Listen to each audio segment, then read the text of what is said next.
Yet another show that is kicked off with an absolute banger of a song. I mean, I wish I could say I was picking these songs out on purpose, Parker, but it's mostly pure luck. I'm sorry, Reed. These candy canes, they make them, you can't get them open unless you break them. I mean, it's just like, you try. I don't know where you get your start in, and I don't know how you. Oh, shit. Right out the bat, you break it. Like, I had expectations for that to be way more entertaining than it was, and you just broke it right away. Set your expectations low, and I'll always surprise you. We had the whole bit. Austin, welcome to the show. We had the whole bit on you were going to spend like 30 minutes trying to get that off, and then you just snapped it right that away. Would have been okay, that would have been either a really good show or a really bad show. I'm just saying, like 30 minutes, just a guy. A whole separate show where it's just Parker trying to open candy Starburst flavored though, so. Oh, so it's one of the fancy ones. It's one of the fancy ones. Oh yeah, HEB had the hookup, man, right when you walk in. I don't remember what flavor I used to get. It was like a almost vanilla-ish one. That sounds pretty good. I don't remember what it was called. It was always like a different color. Like it wasn't the original red and white. It was always like a mixed color with like yellow in there, something like that. I don't know. That's a solid. They have some really good mixed ones. I hardly ever get traditional anymore. I usually just, I'll get whatever flavor I can get. But it's actually, I have a lot to say about this episode going forward. I've already posted about it, but you guys know there's a certain bearded choker I have to talk about in this episode. Austin Ruff is right. There is a lot to talk about. Now, when I say there's a lot to talk about, the topics are very narrow. Like, there's only 2 or 3 topics, but we could talk about those topics for hours. We've got James Harden and Russell Westbrook. We're going to start there.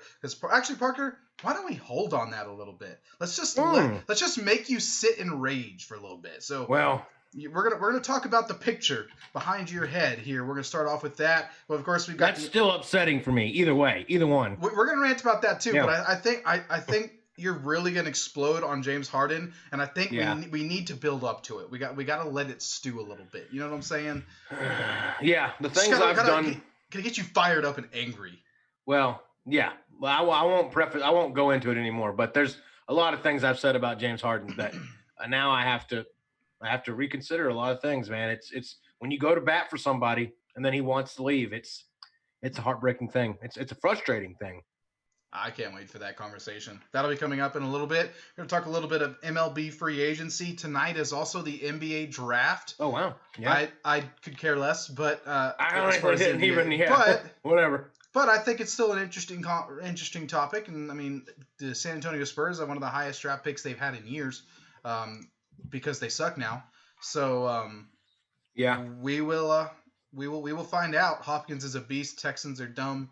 I don't think you need to just get about that. I think let's go ahead and dive into it. Austin set the stage. The Texans are morons. Okay, they just traded away. Before, we have, but I mean, I feel like we kind of forgot about it a little bit. It was like, the Texans are bad. Like we really need to talk about how bad of a move that was. They traded away the Jerry Rice of this generation. The best receiver I've ever seen of the decade. Play. Best receiver of the decade.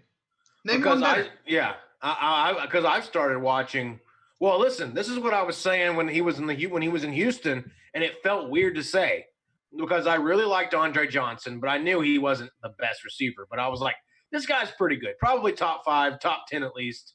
I like Andre Johnson, especially in his prime. But then Hopkins came along and completely blew Andre Johnson out of the water, like in every category except for maybe physicality.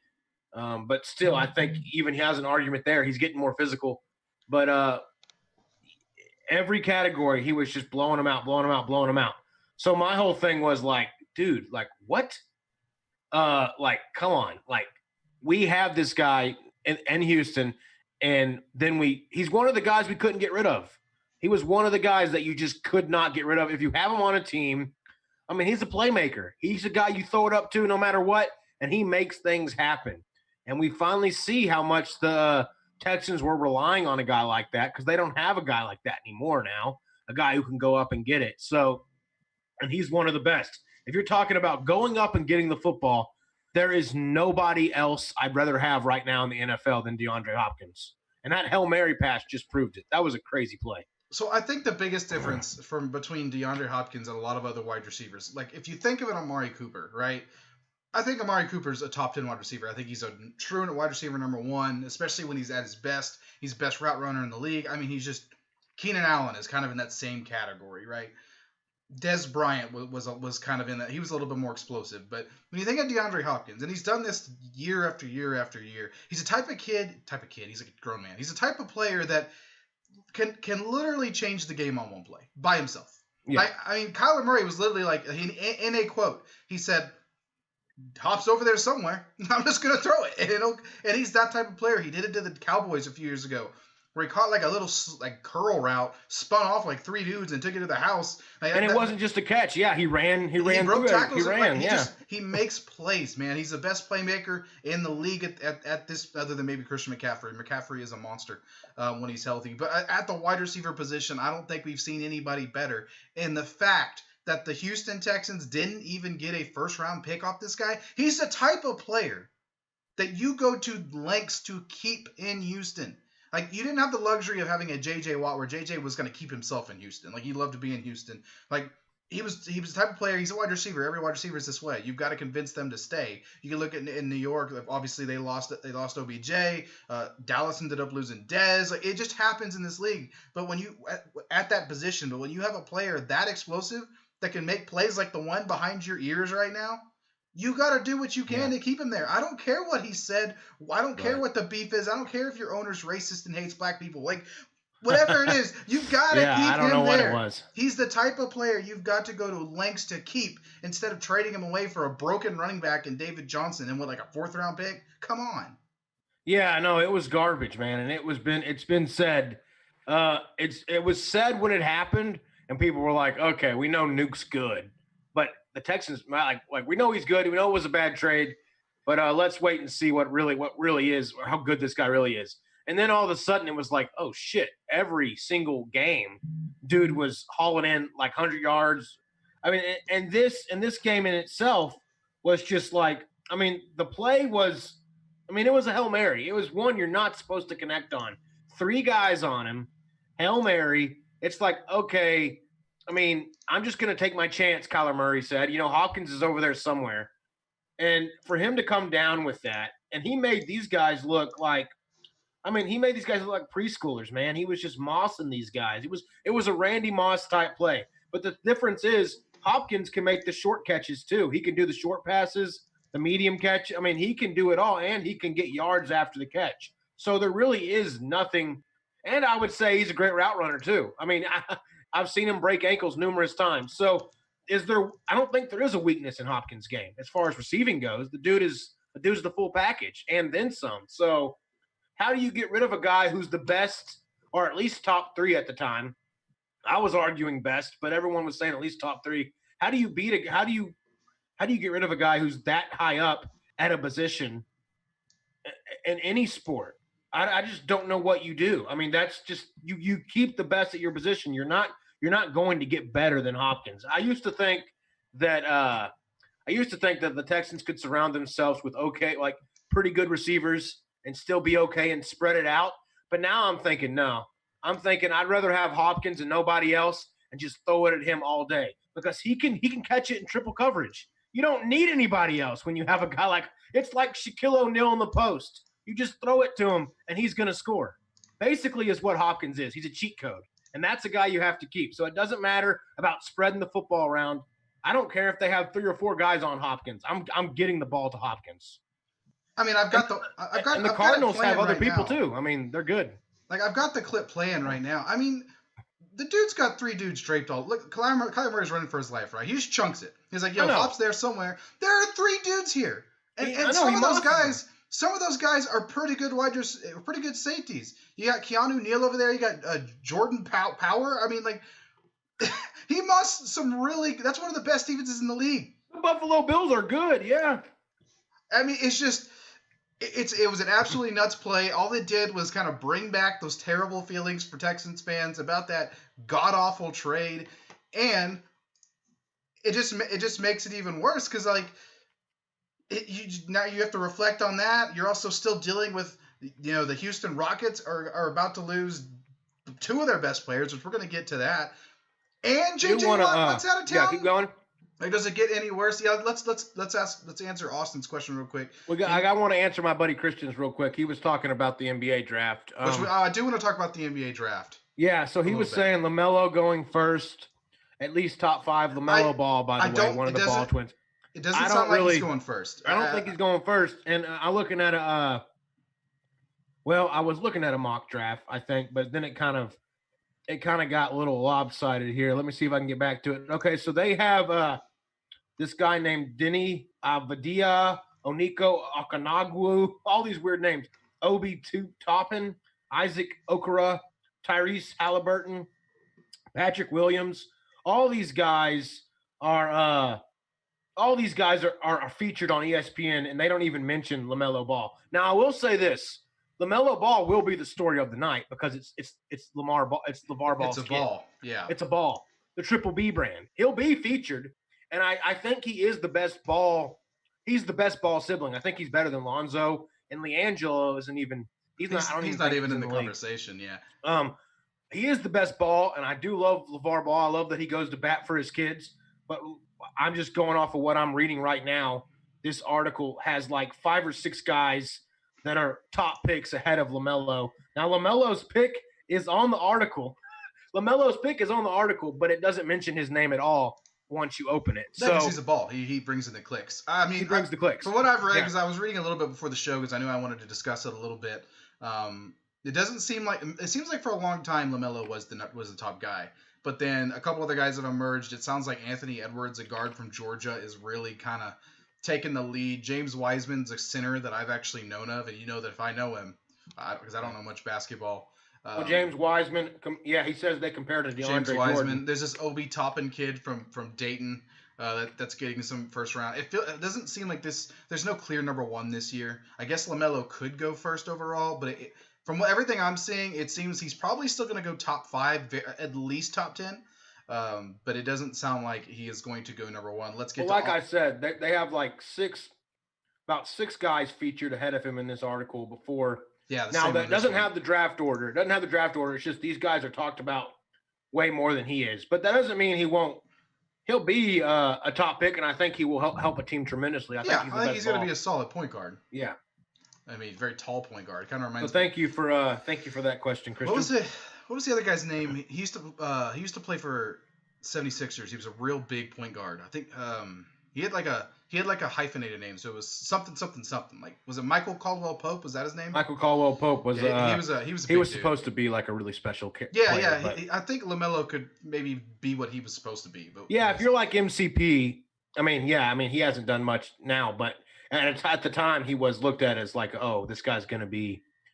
Yeah, so you never know. In the NBA, the draft is not as important as I mean, it's important, don't get me wrong, but it's weird in the NBA because people are getting traded all the time. I've told you this before. It's different in baseball and football when you're building up a team. In the NBA, I mean, you're gone 1 second, then you're there 1 second, gone the next. So it's all about trades, free agency, big moves, which actually kind of ties in what we want to talk about a little bit later with some big moves that Houston's having to deal with. But I can't wait for that conversation. Please stick around for that conversation. That's going to be super entertaining. But yeah, I mean, like I was saying, I think LaMelo Ball's probably going top 5. It doesn't sound like he's the top pick. I'm really interested in the Spurs because they have the 11th pick. It's one of the highest picks they've had in quite a while. So I'm really interested to see who they end up going with. I got some LaMelo Ball highlights pulled up for y'all real quick.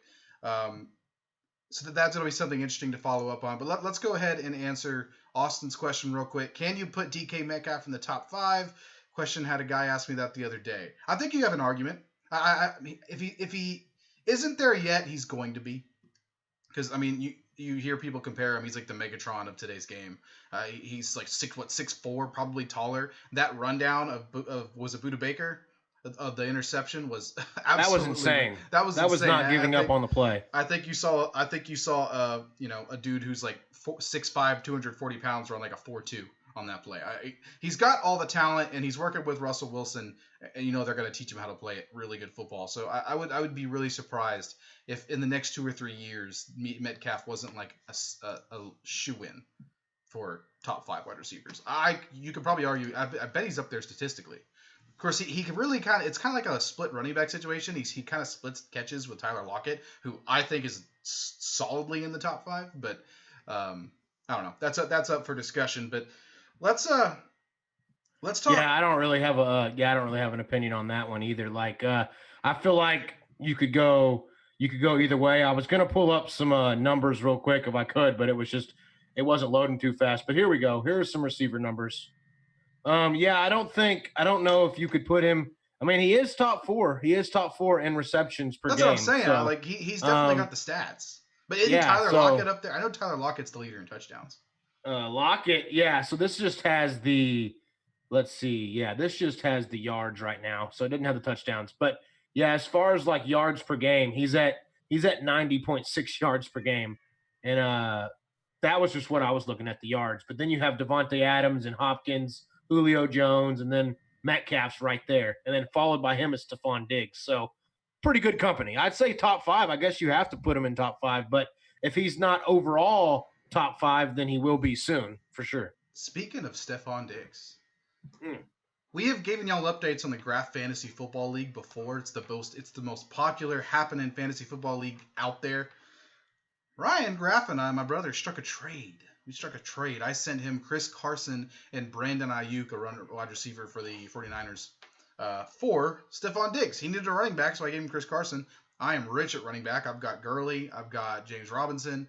I've got Josh Jacobs, and I forget what my other one is, but I've got 3 or 4 of them, all pretty solid. So I was like, yeah, I'll give you Chris Carson if you give me, one of the top 5 wide receivers in the league this year. Pair him with Chase Claypool, which he's turned out to be a really good wide receiver. He's another guy I keep an eye on. So yeah, start to trade with him. I am currently, I think you and I are tied for 5th. You and I are also. We're tied. Actually, it says playing. 6th. It says 6th for us. We're 4 and 6, but yeah, we're right in the. I don't know how many teams make the playoffs in this 4. league, but I was looking at 4. It. So yeah, so we're 1, 2, 3, 4. I mean, we're right in the mix. There's a team that's 8 and 2. There's 2 teams that are 7 and 3, and then the 4th team is 5 and 5, and then we're right there at 4 and 6. And then of course you got the rough man at 2 and 8. So having a rough year, but I mean, rough. No, that's a good one. So Zach, the defending champion, is out in front, 8 and 2. But the leading scorers are my dad's team. They're 7 and 3, and Brian's team 7 and 3. Patrick and Ryan are both 5 and 5, both looking pretty even. You and I are fighting for just to give ourselves a shot at sneaking into the top 4. Yeah, this game right here. Winner gives themselves a shot. It's Parker versus myself this week. Loser is pretty much out of the playoffs. So it's not even a playoff, like trying to reach the playoffs. It's more of a give yourself a shot to reach the playoffs. But yeah, because I still, but I think this league has turned out to be. I mean, at first it was like rough, but then it was like, man, this is actually starting to get interesting here down the stretch. I started to kind of pretty tight. I mean, Austin's to fight my way back a little bit. We all kind of hung around. Yeah. Technically, Austin's the only one out of it. Because you got what? 1, 2, 3, 4, Yeah. 4 and 6 teams, 2, 5 and 5. So well, yeah, everyone else is 4 and 6 except for Rough, 4 and 6 and above. So yeah, so I've seen worse. I mean, that's competitive. That's competitive. If you really think about it, the 3rd and 3 and 4 spots are still up for grabs. I've seen leagues that aren't usually. There's a couple teams that are running, like there's a few squads that run away with it, and then it's like everyone else is just eh.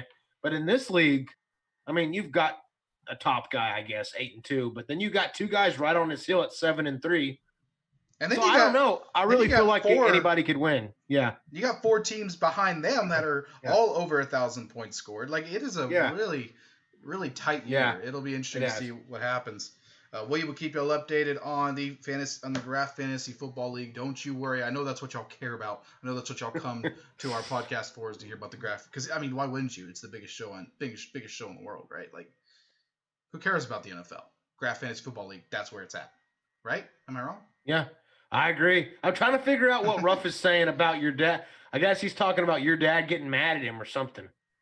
Yeah, Austin's got last place locked down. Well, basically, he didn't update his roster last week, and my dad got a little peeved about it. It's like our one rule. Oh yeah, well it helped me out, Austin. You scored 18 points, and I scored 115. So I just wanted to make sure I got the win there.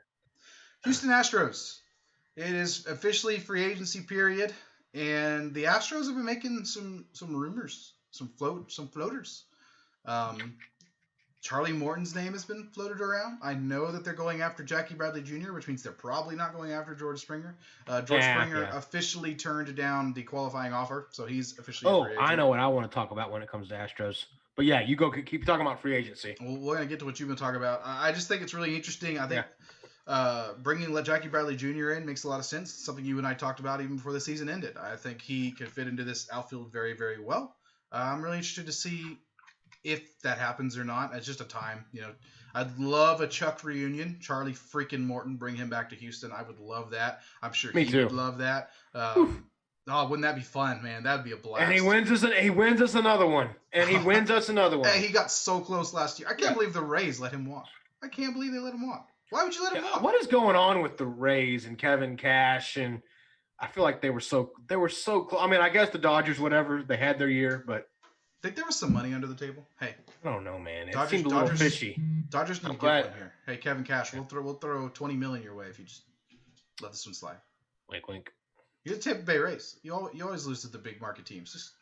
And we're a big market team now. The Astros have been for a little while, actually. Top 5, top 3, I think. Oh yeah, they only have 4 professional teams. Definitely small market. But the narrative was always that Houston wasn't a big market place, and I'm like, have you been to Houston? Dude, it's pretty big.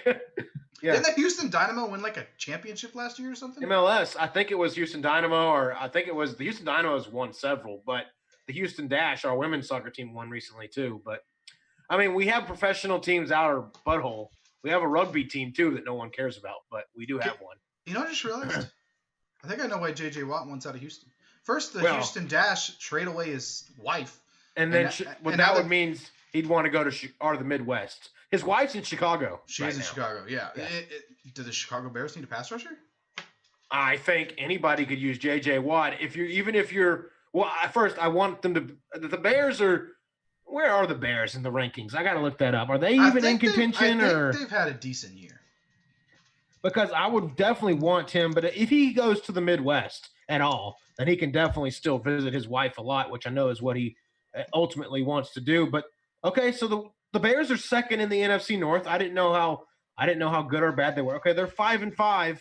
The Packers gives you a chance. The Packers are going to win the division at 7-2, I think. But I mean, you're 5-5. You're a wild card team, and I think 8 teams this year go to the playoffs. If I'm not mistaken, you're definitely in it. I mean, 8 teams from each conference go to the playoffs. So there's 4 wild card teams and 4 division teams. So yeah, the Bears have a real chance at doing it. So yeah, if they need a pass rusher, sure. Wow, that would be something. You put J.J. Watt on one side, Khalil Mack on the other. I don't even care if that's right. I don't even care if it's washed up J.J. Make it happen, Chicago. I want to see that. My team is out. His team is out. If you trade for J.J. Watt, we will jump on the Chicago bandwagon. You heard it here first. I'm buying Bears paraphernalia. I'm shaving a C into my hair. Okay, you do that. I'm just gonna buy a shirt or something.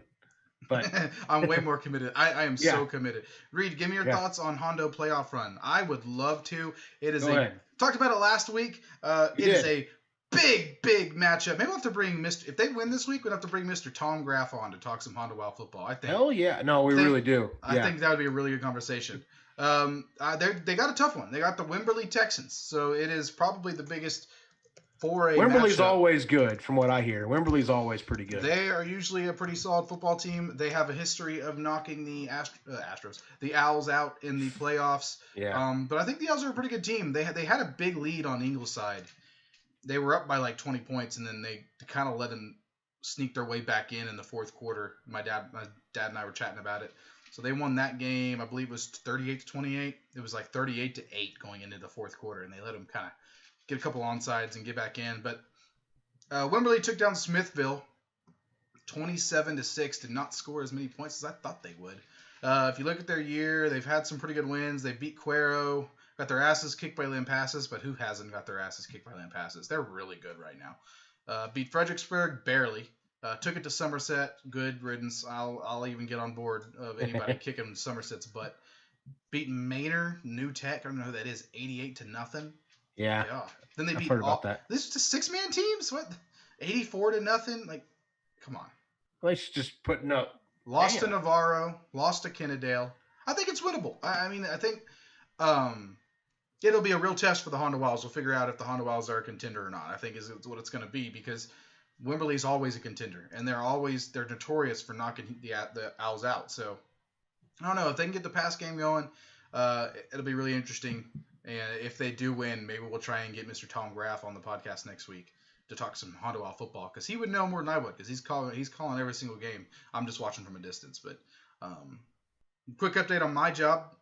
Football season is over. Both my 6-man football teams lost in the first round last week. So, but basketball season is just picking up. Basketball season is upon us. I did have one school cancel a bunch of games this week and next week for COVID, but Snyder's going strong. So I was gonna say, what's your take on whole? Because it feels like to me that COVID's kind of making a little bit of a comeback again, and I don't know if I want to say little or big, but it's resurging. But I mean, it's resurging, and you're in the news and you're in the media. So do you hear that it's getting worse? Because to me, around Kerrville, people are freaking out, and they never freak out about that stuff. It feels like it's definitely getting worse, but it doesn't seem to be getting the reaction that it did the first time, because I think a lot of us know how to handle it and know what to expect. Yeah. Like, in reality, is 90% of people that get it are gonna be fine. That's the reality. And I think a lot of people have come to grips with that. They're like, well, if I get it, they're making their personal decision. Odds are I'm fine. I mean, schools are still canceling when they get a lot of cases, as they should. But yeah, like I said, I think it's being handled better second time around. And the teams are ready for it. People are ready for it. They expect it. You kind of have to. Kind of have to be ready for it to happen to your team, your school, your place because it's not going to go away until the vaccine is 100% proven and everyone's, doing exactly. it. Exactly. Yeah. And I think there is I was hearing something about it. I've heard of the news of vaccine. Yeah, I think it's like a 94% or 95%, 95% healing or whatever it's called, where it works 95% of the time. So surely got to be at least 99 before they send it out. I would feel like 4% is still a pretty big chunk. Yeah. But we will see. I don't know. That'll be an interesting thing to follow. But yeah, as far as the Honda Wilds, Austin, I think if they can get past Wimberley, they got a real shot. Now, I don't know how they stack up against the Alitos and the Argyles of the world, but only time will tell. So I think that'll be a fun game to watch. And I don't have a game Friday night, so I will probably try to find some kind of stream. DeHennis says a playoff game was supposed to be played in Hondo, got canceled because the team had COVID cases. Yeah, that's happened a lot too, where teams have had to cancel. In fact, I thought it was really funny in the by-district playoffs, a lot of teams that knew they were going to lose were canceling. Like, a lot of the teams that were big underdogs, almost as if they were avoiding getting their asses kicked.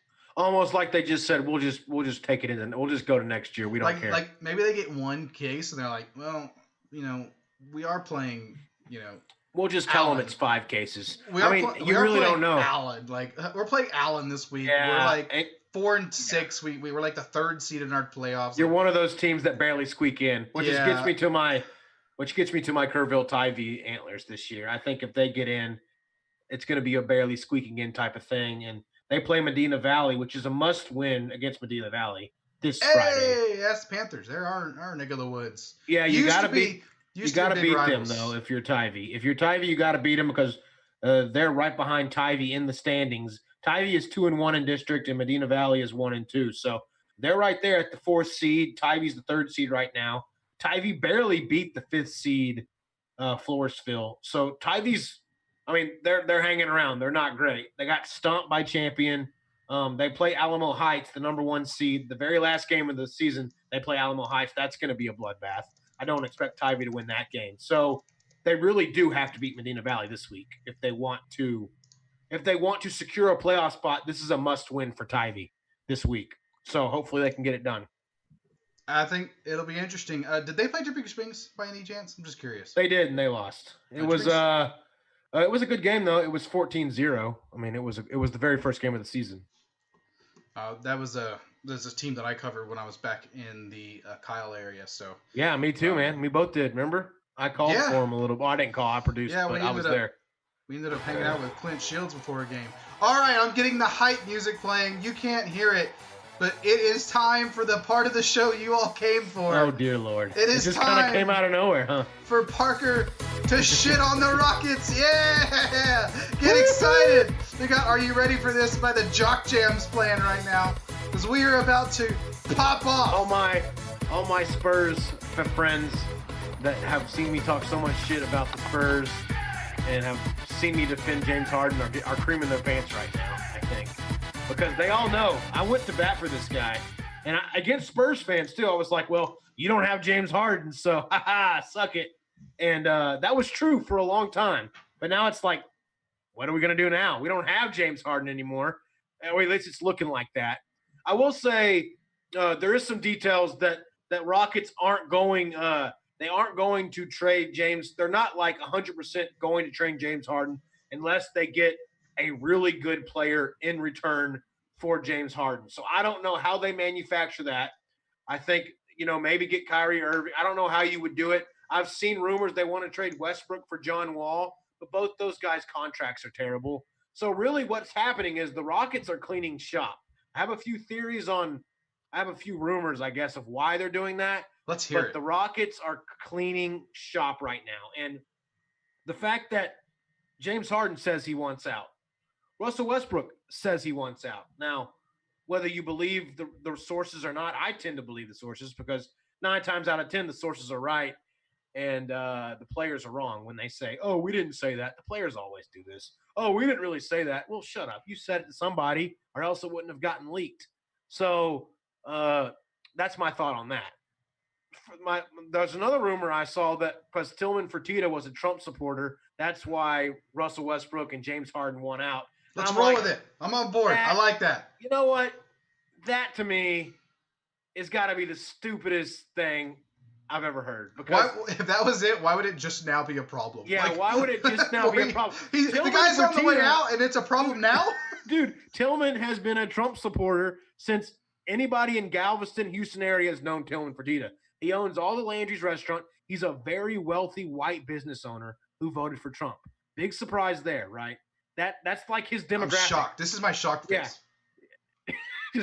just stand there at the camera. A rich white guy voting for Trump. Wow. Oh my gosh. Oh my God. It blew my mind. People are so, to me, I mean, that was one of the funniest rumors. And if that is that shocking to players, hey, you know what? God bless you.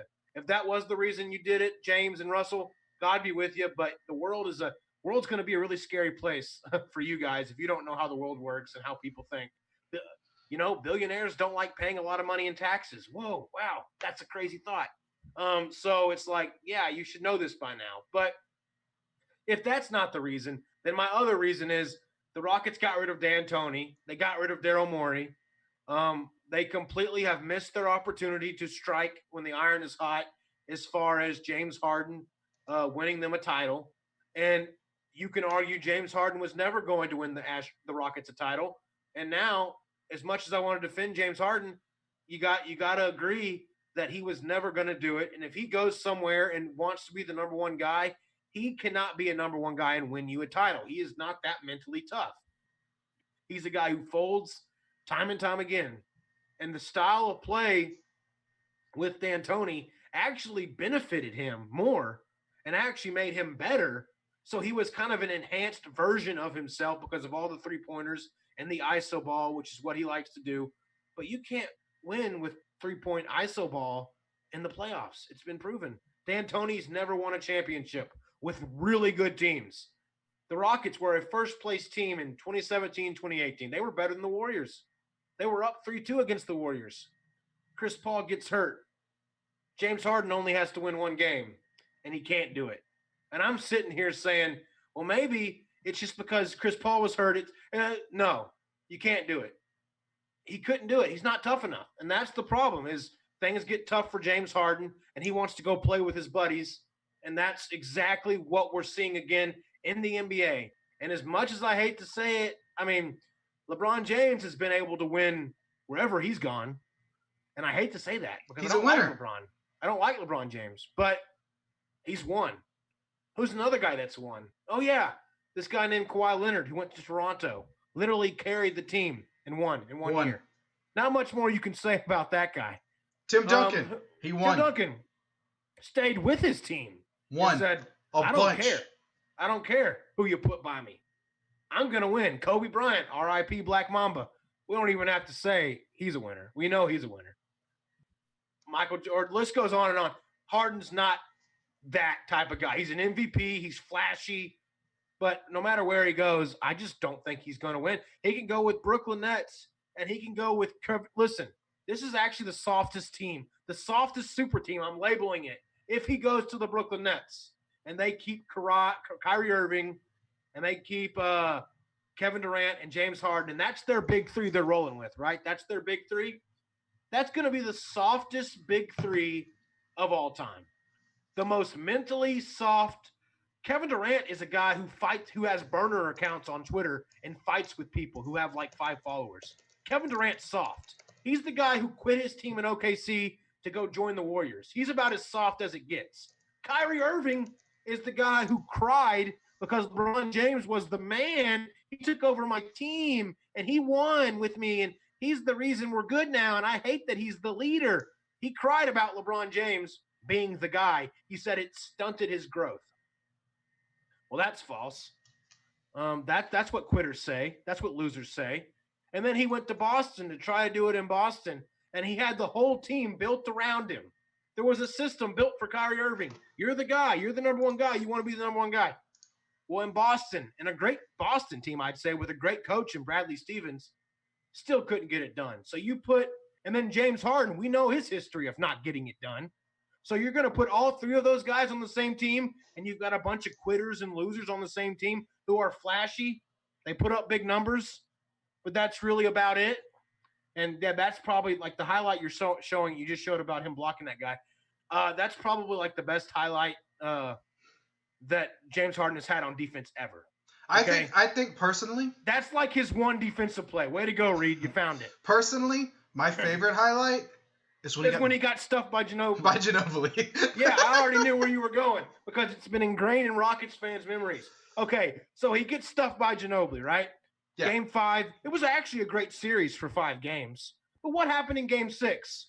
What happened in Game 6 when Kawhi was hurt, not even playing, going back to Houston for Game 6?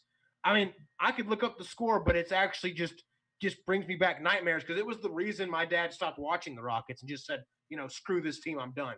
Because imagine the best player on the other team is out. It's an elimination game. You're in your home court with your fans. Your best player is playing. Your team is healthy. The other team is not healthy. And you're going out there and you lay a goose egg. I think Harden turned it over like 13 times in that Spurs game, Game 6. And the Spurs ended up winning, and they went on to play the Warriors, and that was the year that Zaza hurt Kawhi. That was the bad year. But the Spurs beat the Rockets in Game 6, and they didn't even have their best player. The Rockets completely gave up. Well, James Harden completely gave up on his team. And you don't want to know what he did the very next day? He was out in the strip club. He was out in the clubs partying. Dude didn't care. Dude was out partying, having a good old time after you literally gave up on your team. I mean, you can have let's say Harden would have scored 40 points and it just wasn't their night. Okay, boom. I'm sorry, that sucks, but it's not your night. Go have fun. The dude got 13 turnovers, and the very next night he's just partying, What kind of example does that set for the rest of the guys in the locker room or just people in general? It doesn't, to me. I don't understand the mentality of some of these guys, especially Harden. And I think Westbrook, for example, I think I loved him as a Rocket. I think he was a hard-nosed player, but he's a little bit too spastic and all over the place. He's a prima donna. That's what he is. He's a prima donna. And he's like an Odell Beckham Jr. type guy. He can put up great numbers, but I don't know if I'd want him, as my number one guy. And it's been proven. Kevin Durant was probably part of the reason he left OKC was because he didn't want to play with Westbrook. There was a lot of drama about that. So Westbrook is a little bit different than Harden because Westbrook does give it his all. But when things don't go his way, I mean, he was the guy that was barking at LeBron James. He barks at all these guys. And it's like, dude, you challenged LeBron James, you lost. You challenged Damian Lillard last year and you lost. Like, dude, you got to back up all your talk. You're a great shit talker, Westbrook. But I'm not near as sad about losing Westbrook as I am losing Harden, the guy we literally built a whole freaking system around him. I mean, his numbers were crazy good in our system. And I want to talk about that. Harden is not that good. Harden's not going to be that good for Brooklyn He's not. He's not going to like, be an MVP. I think he's going to be like a. I think what I think he's going to be. He's going to be a Klay Thompson. That's who he's going to be. He's going to be that type of player. That's a downgrade. That's a huge down. I mean, that's still great, but. But I mean, he's gonna be a shooter. That's what he's gonna be. And here's the thing: he's gonna have to learn to give up the ball. You mentioned something. You mentioned that the system was built around James Harden. Think about James Harden's career since he got to Houston. That he's first there, they were putting it all on him. He was struggling. They were getting to the playoffs, but they weren't winning. So they said, "Hey, we'll get you some help. We'll bring in Chris Paul." They brought in Chris Paul. That flumbered. They get to the playoffs. They blow it. Chris Paul gets hurt. It's all on James Harden. You can't blame Houston for any of this. Houston tried. No, that's what I'm trying to say. I mean, Houston gave James everything. You need a new coach, we get you a new coach. You need a new point guard, we'll get Chris Paul. Chris Paul didn't work out? Hey, man, that's all right. We'll go get your old buddy Russell Westbrook. Oh, Russell Westbrook was here for a year and you still wet the bed? Well, I think now it's time to kick your ass out the door. Like they gave him everything he needed. They gave him big men to rebound. They gave him point guards to make athletic plays. They gave him point guards that were going to give him the ball. They gave him centers to rebound. They gave him coaches that gave him the perfect system, and he still couldn't get it done. What more do you want from the guy? And now he has the audacity to complain? Get him out of town. Another example of the Harden came in sort of around the same time Dwight Howard came in. And so Dwight Howard and James Harden, they were supposed to be this cool duo in Houston. It was supposed to really take off. They had this guy coaching, Kevin McHale, who's about as hard-nosed, old school as they get. Kevin McHale was about defense and feeding the big men, and he was an old school player. He was about toughness. You're gonna work your ass off, or you're gonna sit on the bench. Well, there was a game against the LA Clippers in 2015, I believe. The Rockets were down. They were down 3-1 in the series, and I think it was like Game 5 or. Yeah, it must have been Game 5 in Game 6 in LA. They were down by so many points going into the fourth quarter. It was like double digits. They were down. James Harden gets benched. Kevin McHale benches his ass.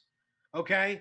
Kevin McHale benches James Harden. He says, "You're not working. This iso ball shit, sit down." He brings in Dwight Howard, Josh Smith. Jason Terry was the point guard. And they came back against a much better, I think, Clippers team. Clippers had DeAndre Jordan. They had Chris Paul, Blake Griffin. That Clippers team was stacked. And Kevin McHale said, "You know what? We got here with James Harden. He was great in the regular season, but the playoffs aren't for him." Kevin McHale made the call to sit his ass down, and everyone got so butthurt about it. The Rockets ended up winning the game, and people in Houston and James Harden, his posse were still like, "Oh, no, man, you can't bench me." Bro. You weren't playing good. I'm glad Kevin McHale benched you. And guess what? Kevin McHale stuck up for himself. The very next season, Kevin McHale's gone. They bring in D'Antoni. Yeah, so I'm just saying, you stand up to James Harden in Houston, you got axed. Well, I'm glad he's gone because he kind of was a cancer in a way.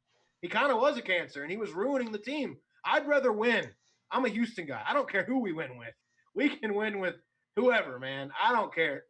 But winning is winning. And James Harden just was not a winner in the playoffs. And I hate to say it because I defended him. I've made up stats to defend James Harden because there are a lot of stats that favor him and show that he's still – but I'm done. I'm done jumping through hoops to defend this guy. He wants to go play with his buddies somewhere else. Well, then the city of Houston's going to turn – it's going to get ugly on Houston Rockets Twitter next season. If there is fans in Houston and James Harden does come back to Toyota Center, oh, dude, it's going to be rowdy. It's going to be bad. That'd be a fun game to be at. I would want to get tickets to that game. Yeah. Your beard is crusty. Like, just like yell at him the entire game. That'd be a blast. Some crazy Houstonians. Oh, man, that would be a fun one. I don't know if you have any other topics you want to talk about before we end it. If anyone in the chat would like to hear us discuss something, by all means. I think we really covered what there was to talk about this week. You got the Russ and Harden situation, and I mean, just I will Houston take it back with sports in this. general. I guess the Rockets and the future of the Rockets, if they can get good things out of it, because right now he's still on the team. There's technically these guys are still on the Houston Rockets right now, okay? But it's right. The writing's on the wall. So whatever happens, if the Rockets can manage to somehow get a really good deal for both these guys, maybe get some draft picks, get some leverage, get some younger talent in there, and then just see what happens. Because I don't think, I don't know. Houston has been in rebuild mode before, but they don't really spend a lot of time in rebuild mode because, as far as championship goes, they've only won the 2 championships. But Houston is still a sports city where there's a lot of pressure to win in Houston. It doesn't matter what sport you are. You can rebuild for a little while, but the fans eventually, they're just not gonna. They're gonna stop buying your shit. They're gonna not support losers after a while. So, it's gonna hit the road. The shit's gonna hit the fan soon. And Tillman's the businessman. Tillman is, whether you like his political views or not, the businessman he is. He's gonna see that and be like, damn, we got to get a winner in here. And Tillman's not afraid to spend money. We know that much. So. He's going to figure something out. He got rid of the guys he wanted to get rid of, or they left, or whatever happened. And now I think Tillman's like, I've seen enough losing. Ever since Tillman took over in recent years, hasn't even been that long. He hasn't really even been here that long. But he's like, we want to win now. Okay, I gave James Harden his buddy, Russell Westbrook. That didn't work out. That was shit. Okay, now what are we going to do? So he's already thinking probably about what we need to do to win because he doesn't just want the Houston Rockets to be a loser. I think he does want to win now. So we'll see where it goes. I'm not giving up on the Rockets, but definitely giving up on the James Harden experiment. Yeah, that was disappointing. Disappointing to say the least, but it's not disappointing. 12:03. We never let you down. We're back every Wednesday. We'll be here. We'll be here every Wednesday at 5 p.m. Next week. We'll be partying. I'll have a turkey leg. Yeah. We won't have a show next week. It's Thanksgiving. I was about to say because it was Thanksgiving. You'll catch us the first week of December. The 12:03 will be back. We'll have plenty to talk about. We'll talk about some Turkey Day football, what went down. It'll be fun. Stick around. Don't forget to check out oldmanentertainment.com. You can find the Twitter link on any of our Twitters. Check out our website. Got good stuff going on over there. Thank y'all for tuning in. Thank y'all for everybody that stopped by. See you next week. See you guys.